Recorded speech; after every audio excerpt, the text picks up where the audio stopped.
இருவரும் இணைந்து வேலை செய்ய தொடங்கினர். சின்ன மரக்கிளைகளில் தாவி ஐஸ் கட்டிகளை சேகரிக்க ரமேஷ் அவற்றை அழகாக அடுக்கினான். நாட்கள் செல்ல செல்ல கண்ணை கவரும் ஒரு ஐஸ் வீடு உருவானது. வீட்டின் சுவர்கள் பளபளக்க, சூரிய ஒளியில் வானவில் நிறங்கள் தென்பட்டன. உள்ளே குளிர்ந்த காற்றும் அமைதியும் நிலவியது.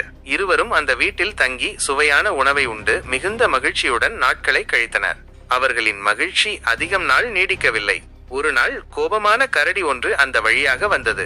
ஐஸ் வீட்டின் அழகை கண்டதும் அதற்கு பொறாமை ஏற்பட்டது. தனது வக்ர புத்தியால் கரடி தீ மூட்டி ஐஸ் வீட்டை உருகச் செய்தது. அழகிய வீடு கொஞ்சம் கொஞ்சமாக உருகி வெறும் தண்ணீராக மாறி நிலத்தில் கலந்தது. தங்கள் கனவு இல்லம் அழிந்ததை கண்ட ரமேஷும் சின்னுவும் தேம்பி தேம்பி அழுதனர். ஐயோ, நமது வீடு போய்விட்டதே, நாம் ஏன் இந்த வீட்டை பற்றி ஒரு லைக் ஷேர்மன் கூட செய்யவில்லை என்று சின்னு வருந்தியது. ரமேஷும் ஆமாம், ஒரு லைக் ஷேர்மன் செய்திருந்தால் இந்த வீட்டை காப்பாற்ற யாராவது வந்திருப்பார்களே என்று கண்ணீர் மல்க கூறினான். அந்த நாளிலிருந்து ரமேஷும் சின்னுவும் தங்களின் அனுபவங்களை மற்றவர்களுடன் பகிர்ந்து கொள்ள தொடங்கினர். ஏனெனில் சில சமயங்களில் நாம் அனுபவிக்கும் மகிழ்ச்சியையும் நாம் உருவாக்கும் அழகையும் மற்றவர்களுடன் பகிர்ந்து கொள்வது அவற்றை பாதுகாக்க ஒரு வழி என்பதை அவர்கள் புரிந்து கொண்டனர்.